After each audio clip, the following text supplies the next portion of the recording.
Hello, greetings to everyone and welcome to my YouTube channel.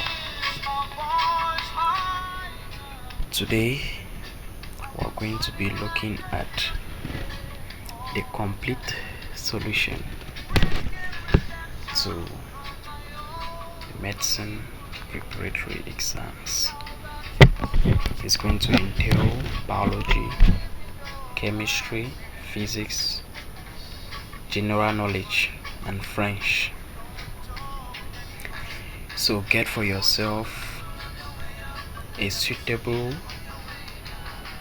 study environment in which you're going to watch this video till the end, alongside with your notebook or your jotter and a pen, so that you're going to study throughout. This is how it's going to be very effective if you really want to grab the maximum you can get from this video of today. You can simply do it this way. I will display the questions first, like in biology. From question 1, I will display the first question. You can always pause the video, read the question again, think, reason out what can be the correct answer, and then follow my own solution and know the correct answer. Then we go to the next question. You repeat the same thing. By so doing, you're really going to grab a lot in this video. Do not just watch it like an African, a Nigerian movie or an Indian film. No, it is not. It is a tutorial video. So guys, let's get started. Like I said, we are going to be working with medicine exams, success in medicine, and this is a sample of our pamphlet that is composed of past questions and answers in medicine. So if you're interested to do Fmbs, Faculty of Medicine and Biomedical Sciences, University of Yaoundé 1, Fmbs, University of Garoua, FHS, University of Bamenda, Fmps, University of Cham, FHS, University of Buea, and so on. You can join us. You can get to me. These are my contacts. You can get to me at any time for all what you need as far as concours are concerned in Cameroon. Now let's read the first question. I read the question. Which of the following structures are found in all viruses? Which of the following structures are found in all viruses? We have A, envelope, nucleic acid and capsid, DNA, RNA and protein, nucleic acid and carbohydrate and lipids. Then we have none of the above. The correct answer is B. So we are going to justify why. Why do we say that the correct answer is B? Why do we accept that every viruses contain a DNA, an RNA and a protein and proteins? The reason is because the virus particle consists of DNA, that is deoxyribonucleic acid, and RNA, ribonucleic acid, within a protective coat called a capsid. So this protective protein coat is called capsid and it's made up of protein. So we can in short say that a virus particle consists of a DNA, an RNA and a protein coat, which is called capsid. Question 2. So here we find out that B is the correct option. Alright, like what I'm saying is they cannot come from the nucleus, they cannot come from the cell wall, from the cell membrane, from the glycocalyx. They cannot come from the receivers. The answer is none of the above. Number 3. Viruses are highly specific to their host, meaning that they are host specific. Viruses that attack bacteria, we don't need to doubt that. The answer is B. Why? The viruses that attack bacteria is bacteriophage, which can be called phage for short. So The viruses that attack bacteria are called bacteriophages, and for short we can just call them phages. The answer is bacteria are also called prokaryotes because they. So what are prokaryotes and why are bacteria called prokaryotes? Here we find the answer is D, because none of this actually satisfies. We have chemosynthetic bacteria. We cannot classify bacteria as prokaryotes because they are chemosynthetic. No. Okay, they cause diseases or they are unicellular. No, this is the reason why bacteria are called prokaryotes, because they lack a true nucleus and other membrane-bound organelles. That is what prokaryotic cells are. Remember, cells are in two groups, two categories, two types. We have prokaryotic cells and eukaryotic cell. And prokaryotic cells lack a true nucleus and other membrane-bound organelles. Question 5. HIV is classified as a retrovirus. That means clearly the answer is B. It transcribes its RNA genome into a DNA genome. Yeah, so we are accepting that. Why? Because HIV has the ability to transcribe its RNA genome into a DNA genome, and this makes it very difficult for the immune system of the host to detect the presence of the HIV virus. So that is why we say it is a retrovirus. Question 6. Question 6. Which of the following organelles still contains DNA? Clearly, the answer is D. The answer is D. The mitochondria. You know, mitochondria of a cell has its own DNA on its own, and that is the reason why it is also considered as the powerhouse of the cell. You could find a question like that. You're talking about the powerhouse of the cell. We talk about the mitochondria because that's where energy is stored in the mitochondria. A cell without mitochondria would definitely vanish because they will lack energy. So that is the answer to this question, mitochondria. D. Number 7. Question 7. The concentration of calcium in a cell is 0.38. The concentration of calcium in the liquid is turning 0.1%. How could the cell get more calcium? Active transport, diffusion. We have passive transport, diffusion, active transport, osmosis, and then we have all of the above, which is false. Of course, the answer is C. Let's justify. The concentration of calcium inside the cell is already higher than the surrounding. The cell will need to use active transport to move calcium ions against a concentration gradient. That's why we now choose our answer to be active transport, because if we want to look at the definition of active transport, we are going to say it is the movement of molecules against a concentration gradient. When we use this word against a concentration gradient as opposed to along a concentration gradient, against means that it's moving from a region of low concentration to a region of high concentration. So that's against a concentration gradient. Take note. But when we say along a concentration gradient, it simply means that it's moving, these molecules are moving from a region of high concentration to a region of low concentration. In this case, we have against a concentration gradient as it moves from low concentration to a region of high concentration. That's active transport. Let's prove. All the following structures are directly implied in the support or cellular movement except one. Which one? Clearly, we see that the answer should only be D.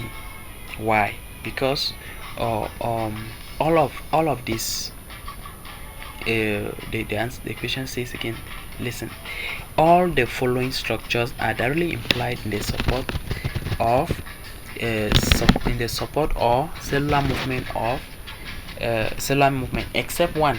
Which one? So clearly the answer is what? C.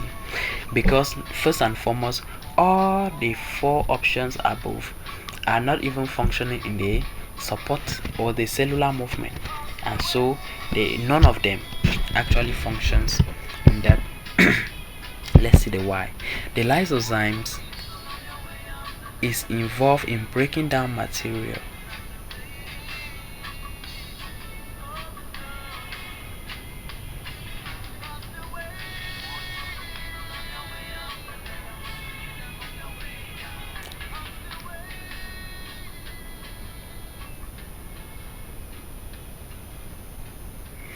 Alright, let's see why. Lysozymes is directly involved in breaking down waste material and cellular debris, not in support and cellular movement. So that is it. Lysozymes were flagellum, microtubule. These things, they are not functioning in the support or and cellular movement. So that's why our answer is T. Now we go to question 9. What cellular component form pinna vesicle? Let's see, the answer is going to be A, the cell surface membrane. Let's justify why our answer is A. Alright, we know about a process known as that's called pinocytosis, which involves the formation of pinocytic vesicle or vesicles, and these pinocytic vesicles are formed from the cell surface membrane. So the question is saying that what cellular component form vesicle? So like from which cellular component are vesicles formed? And so we are now saying this vesicle is a short of saying pinocytic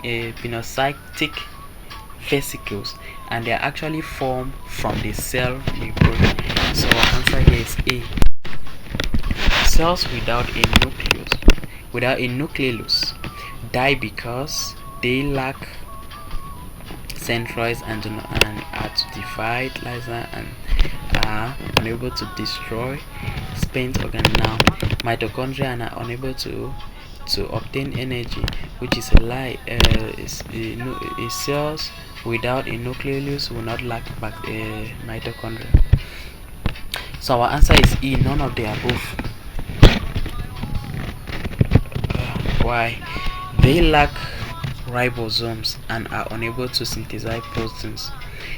Any cells without nucleolus will lack ribosomes, and in the absence of ribosomes, the cells are unable to synthesize proteins. And without ribosomes, there's not going to be this synthesis of proteins or protein synthesis, and there are some essential proteins that will not be synthesized in the nucleus, because the nucleolus is the site for protein synthesis in the cell. So it could be another question. They will ask you the site for protein synthesis, where protein synthesis takes place, is in the nucleolus. Now some essential proteins, let's say for example the RNA, ribonucleic acid, and DNA deoxyribonucleic acid, are essential proteins, and some others, they are essential proteins that need to be synthesized from the nucleolus, and without ribosomes this will not happen. Alright, now we are in the second part of the question paper. We are getting into physics now. The question rightly said we should consider the figure 1, and this is the figure 1 here. We can see a boy riding a bicycle. So now we are going to answer our questions with respect to what respect to the picture, the figure 1, which we have been asked to consider. I read. When the cyclist accelerates, the dash energy stored in the cyclist's body decreases. and the dash energy in the cyclist increases. So I've chosen kinetic here. Is it the right one? When the cyclist let me read it so that we find out. When the cyclist accelerates, the kinetic energy stored in the cyclist's body decreases, which is a lie, and the chemical energy in the cyclist increases, which is a lie. So I was supposed to invert this, so I'm very sorry for that.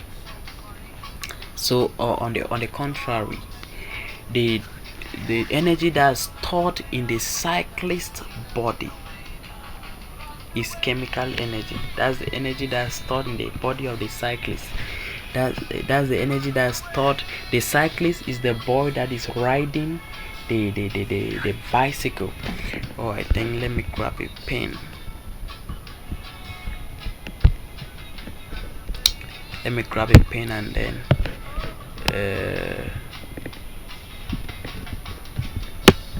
this one is supposed to be here, this one is supposed to be here, and then likewise this one is supposed to be here. Alright, so let me call that one a correction. Let's call that a correction. Alright, so the energy that is stored in the body of the cyclist is chemical energy, and this energy is going to be decreasing when the cyclist accelerate, but the kinetic energy is going to increase. When the body is accelerating, the kinetic energy will begin to increase, because in fact when the body is stationary, it has chemical energy still from that cyclist. Now question 3 reads, when the cyclist uses the brakes, the bicycle slows down. This causes the temperature of the brake pad to increase by 50 degrees Celsius. The mass of the brake pad is 0.040 kilogram, and the specific heat capacity of the material on the brake pad is 480 joule per kilogram degrees Celsius. Calculate the change in thermal energy of the brake pads. Calculate the change in thermal energy. Alright, so that is what they have. Let's get started. Change in thermal energy, that is, let us use Q, which is given by MC delta theta. M is the mass, C is the capacity, specific capacity, Y delta theta should be the change in temperature that has been given to us as 50 degrees Celsius. So from there we're going to have that the internal energy, I think on the question they specified internal energy to be Q is 960 Joule. Alright, now the last part of physics, question number 4.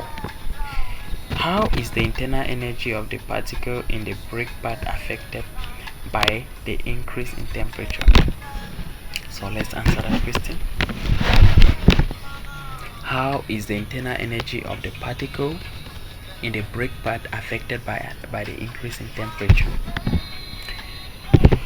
Alright, the internal energy of the particle in the brake pad increases with an increase in temperature. It means that when the internal energy increases, temperature also increases. They are linearly related.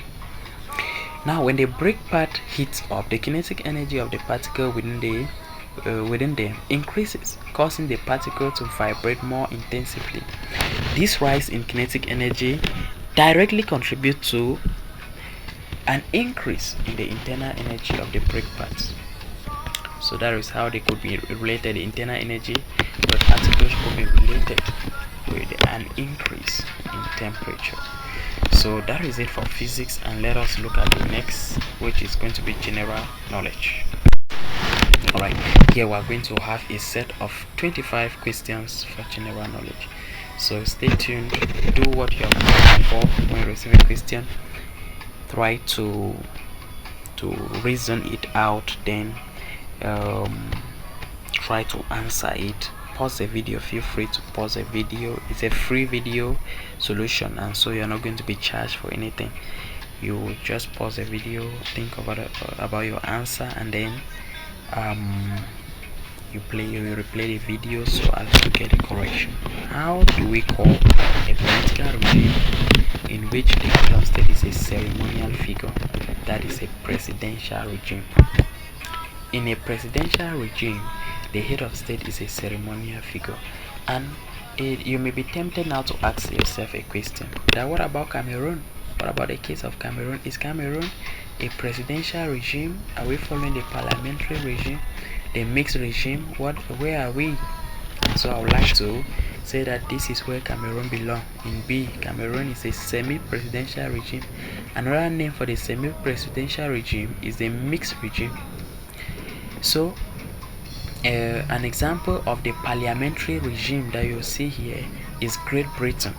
Great Britain operates as a parliamentary regime, while the United States actually operate as what? A presidential regime. Cameroon follows as a mixed regime or a semi-presidential regime. So that's just an explanation. In a presidential regime, the head of state is a ceremonial figure. How can we create a friendly attitude towards our environment? Yeah, I think anybody should be able to think and answer this question rightly. By doing this, by doing that, B is correct. By engaging in activities that will prevent environmental degradation. That's the best way to create a friendly attitude towards our environment. Alright, Cameroon got her independence. Cameroon got her name from the Portuguese Rio dos Cameros. Which African country was known in the colonial days as Upper Volta? This brings us to a wonderful story of colonial names. We have the name of our country today, Cameroon, and this name, we are bearing a name that was given by foreigners. We are bearing a name that was given by a Portuguese. By the Portuguese, they are the ones who gave us this name, Cameroon, that we are bearing today. They are not even our colonial masters.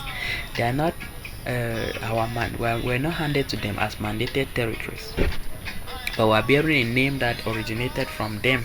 And it was the case of some other countries too in Africa during the colonial days. So we still had the choice to even change the name Cameroon and name it with something different. It was until the Constitution of Cameroon that was brought up. I think it was brought up in 1972. Yeah, after the Fmbs Constitutional Conference. And the preamble of the 1996 Constitution, when you read it, the preamble says, "We, the people of Cameroon," it acknowledges the country as Cameroon, and so the country shall be called Republic of Cameroon. But now, Upper Volta was a name of a country that today we call that country Ghana. So in the colonial days, the colonial masters gave the name Upper Volta. And it was not just that alone. We have Tanzania. Tanzania is another example. Of a country that had a colonial name, and they changed their colonial name thereafter. Tanzania that we know today was known in the colonial days as Tanganyika. Tanganyika changed to Tanzania. Burkina Faso also changed their own name, their colonial name, to Burkina Faso, which is the present name of their country, which means the land of the upright man. So we are in the same region, we're in the same case with Nigeria, because we never changed our colonial name, Cameroon, as well as Nigeria. Alright, so the answer to this question is C. Ghana is a country that was known in the colonial days as Upper Volta. There are others like the Gold Coast. Ivory Coast was known in the colonial days as the Gold Coast. Let's continue with question 4. It is the rising temperature of the planet resulting from a huge emission of carbon dioxide. Clearly, this is B, global warming. Even though in the absence of global warming, we are going to take climate change. Here there's option E, which says none of the above. So because normally we always have A, B, C, D and E, none of the above. So the answer here is B, in the absence of which we will take climate change. The abortive coup d'etat that took place on the 6th of April 1984 was aimed at overthrowing Paul Biya. Remember, Paul Biya took office on the 2nd of November 1982. So from here, by this time, Paul Biya was already president of the Republic of Cameroon. 6th of November, 1982. That's the day he took office as a president. He swore in as a president of the Republic of Cameroon. So the abortive coup d'etat of 6th April 1984 was to overthrow Paul Biya. The option B as the correct answer. Alright, we're going to proceed. The gas in the atmosphere that absorb and emit radiation clearly is greenhouse gases. Option A should be correct. What can account for climate change? What can account? Clearly the answer is A, increase industrialization. Question: how many senators are in the Cameroon parliament? We have 100 senators. In the Cameroon parliament, we have 100 senators. That's option B. We have 100 senators and 180 parliamentarians, or we can call them the 180 as deputies of the National Assembly. So we have 180 deputies of the national of the House of Assembly. They are made up of the lower House of Assembly, headed by the Speaker of the National Assembly, who is Kavaige Jibri as of present in Cameroon. And we have 100 senators which are headed by the President of the Senate, Masenia Njifenji, in Cameroon as of present. Number 9. How many senators are appointed by the head of state? Remember that previously we are just from saying that we have 100 senators in Cameroon, but now out of these 100 senators, we are interested in knowing how do these 100 people get their office in the Senate? How do they get their way to the Senate? There are two ways by which senators get office, get their mandate. It can either be through senatorial election or through presidential appointment. So after everything, they are jointly appointed by the President of the Republic. So there are 70 elected members and 30 appointed members of the Senate. So appointed by the President of the Republic, we have 30 as an answer. Cameroon belongs to the following international organization except Francophonie. Cameroon belongs there. Arab League? No, Cameroon does not belong there. The answer is B. Commonwealth? Yes. CEMAC? Yes, Cameroon is a member of the CEMAC. This option E that says none of the above. Alright, let's continue. The Green Tree Accord. Alright, very important. The Green Tree Accord was signed in which of the following city-states? The answer is B, Abuja. I believe you know about the Green Tree Accord or the Green Tree Agreement, which was a formal agreement, a formal treaty that was signed between Cameroon and Nigeria, and it took place in Abuja in Nigeria. The Green Tree Agreement was a formal treaty which resolved the Cameroon-Nigeria dispute over the oil and natural gas rich Bakassi Peninsula.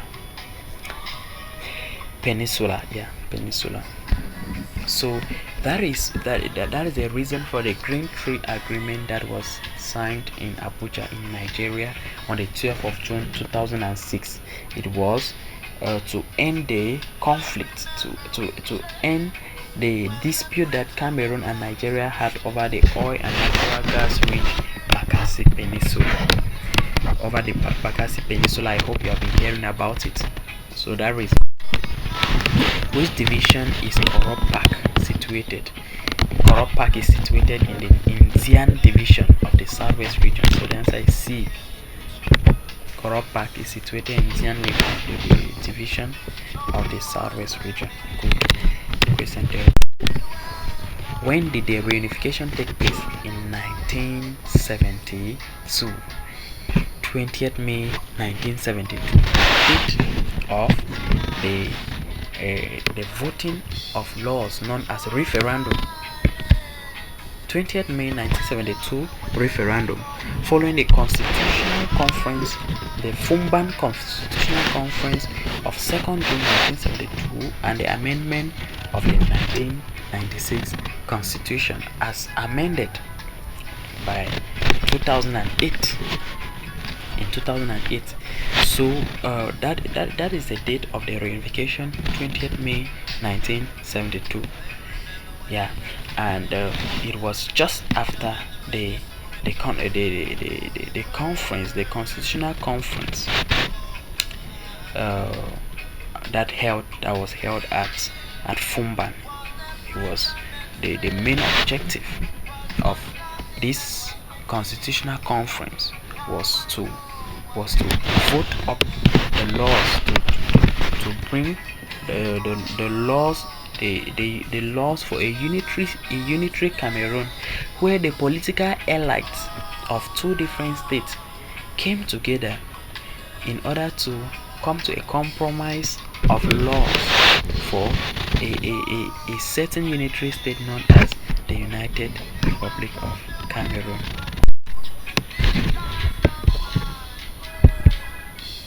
Alright, the first black president of South Africa. No wonder the answer came before the question. The first black president of South Africa, everybody knows about him, the famous Nelson Mandela. The CPDM was launched in Bermuda. Some people don't even know about that. It was launched in March 1985. Precisely, the answer is D. Precisely on the 24th of March 1985. Which of the following is responsible for population increase on a global scale? Yeah, well, let's see. Immigration. No, immigration reduces population. Rather, maybe in a state that reduces population, immigration increases population. But now we're looking at a global scale, and on a global scale, what increases population is birth. Alright. Which commission is responsible for the fight against corruption in Cameroon? The answer is clearly B. CONAC. CONAC means Commission Nationale d'Anticorruption. In English, it means National Commission of Anti-Corruption. Yeah, CONAC. We have option A, National Commission for the Promotion of Bilingualism and Multiculturalism. This is CONAC. We have Antique and we have ELECA, but the answer is CONAC, Anti-Corruption. Who is the president of the National Commission for the Promotion of Bilingualism and Multiculturalism in Cameroon? A is the correct answer. Peter Mafanyi Musonge. He is a former Prime Minister of the Republic of Cameroon. Presently, the president of the National Commission for the Promotion of Bilingualism and Multiculturalism, Peter Mafanyi Musonge. The answer is A. Who is the Secretary General of the UNO? Clearly the answer is B. Antonio Guterres. Right. The process whereby power is transferred from the central organ of the state to local population is called decentralization. Decentralization. When you read the 1996 Constitution, the Article 1 Sub 1 of the 1996 Constitution will say that the Republic of Cameroon shall be a decentralized unitary state. Decentralized. That is the coming of decentralization prior to the amendment of the 1996 Constitution by Law Number 19/06. Law Number 19/06 of 18 January 1996. to amend the constitution of 2nd June 1972 as amended. So Cameroon is actually a decentralized unitary state, and we are actually proud of that. We are proud of the fact that Cameroon is decentralized, such that power is being transferred from the central organ of the government to the local population. And even though the process of decentralization in Cameroon is still a slow one, but at least progress is made each day. For example, we have the special code, the code on decentralization, which created the Ministry of Decentralization and Local Development, with urban judges as the minister, together with the delegation, regional delegations, and so on. The creation of National School of Local Administration (NASLA) in Boya, and a lot more. The coming of decentralization has always been taking steps every day in Cameroon. We also have the opening for the training of municipal policies in Cameroon. Alright, let's proceed. The answer is A, decentralization. The Cameroon parliament is, come on, the answer is C. Clearly the answer is C. Why do we say C? Let me explain. Bicameral.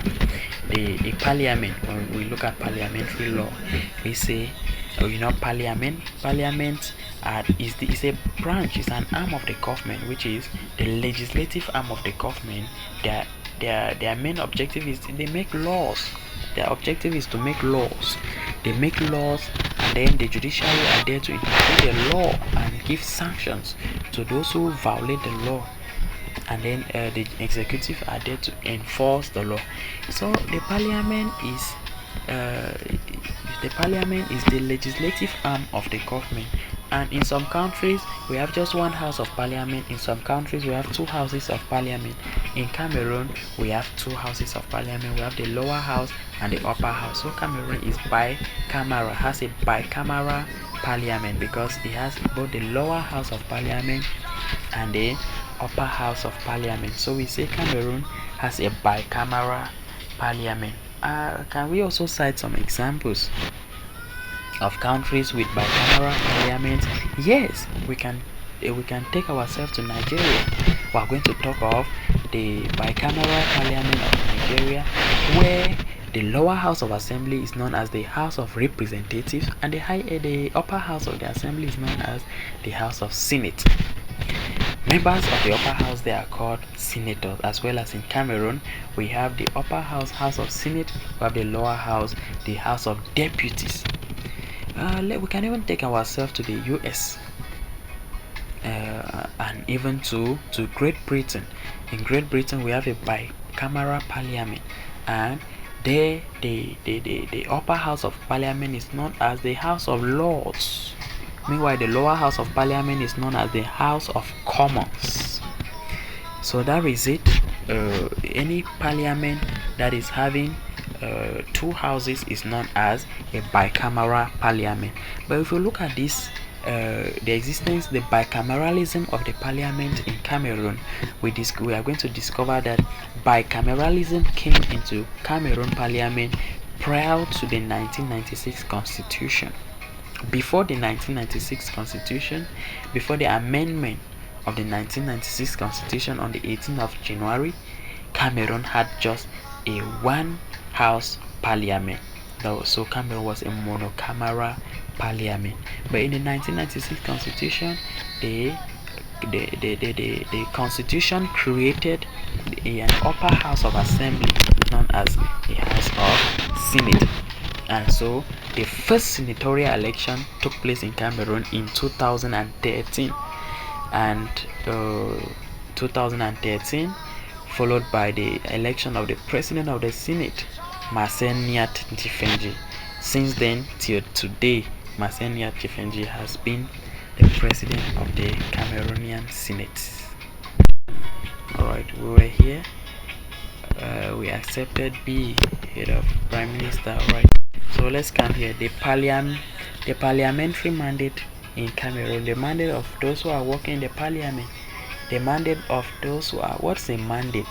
The mandate is a period of time assigned for someone who gained office through an election. is a length of time given to someone who obtains his office through an election, during which he has to exercise his power. After that mandate, if not renewed, he has to leave the office for the next person that's going to be elected. So mandates are only for those who are being elected into office. For example, we all know that our parliamentarians are elected, except appointed. The 30 senators that are appointed by the head of state, which is first and foremost an abnormality in a democratic state. According to the 1996 constitution, the mandate of the parliament in Cameroon is 5 years renewable. 5 years is wrong. 5 years renewable. Why? Because after 5 years, in the next parliamentary election, they could still renew their mandate. They could still renew their mandate continuously until when they can no longer stand for election, or until when they are no longer voted. In as much as, so the answer is B. In as much as you want the person to be in office and you continue to vote the person will continuously be in office. Renewable. Let's go to 4. The second personality in the Republic of Cameroon after the head of state. A. Prime Minister Joseph Tiongote. So many of us, so let me not include myself there, so many of you guys will always consider that the second personality in Cameroon, we always think that the president is the first personality and the prime minister is the second personality, but it's a lie. It's a lie. In Cameroon, the president, head of state, is the first personality. The second personality is not the second personality is the president of the Senate. When we go back to the constitution, you are going to see that the constitution mandates the president of the Senate to assume the duties of the president of the republic when the president of the republic is in critical conditions, such as maybe severe illness or death or resignation. So if the president of the republic should resign now, during this time until the next presidential election, the president of the Senate, Masenia Chifenji, is going to act as the interim president of the republic until the next presidential election. Minister of Territorial Administration, Power Tanganji, is a lie. President of the Constitutional Council, Atangana Clement, is a lie. So these are the second personality in the Republic of Cameroon is the president of the Senate, Masenia Jifenji, and who is the third personality? The president of the Supreme Court. Let's continue. Answer is B. Alright, in the British Parliament, how is the upper house of assembly called? If you have been following the lesson well, you are going to already know. The answer is what? The answer is D. The answer is D, because I already mentioned that British has a parliamentary regime, and in Great Britain they also have a bicameral parliament, meaning that their parliament is made up of two houses, the lower house and the upper house. The lower house is known as the House of Commons, and the upper house is known as the House of Lords. That is it. And as in Nigeria, the lower house is known as the House of Representatives. In Cameroon, the lower house is known as the House of Deputies. In Britain, the upper house is the House of Lords. So the answer is D. Alright, we would like to encourage you to subscribe to the YouTube channel. Why? If you like the video, it is obvious that from time to time, non-stop, we are going to be uploading much more videos to this YouTube channel, which if you subscribe, next time we upload a video, you shall simply be notified to come and watch. My contact is displayed on your screen. Feel free to get in touch with us in case you need maybe past questions, answers, or you need much more tutorials like this. These are some examples of our free tutorials. As you can see here, free complete solution. You can always access them so as to prepare better for your here our contacts for those who want to join us for online preparatory classes. You can get to us through these contacts. Alright, thank you for watching and have a great time. Good luck to you as you prepare to sit for your public exams.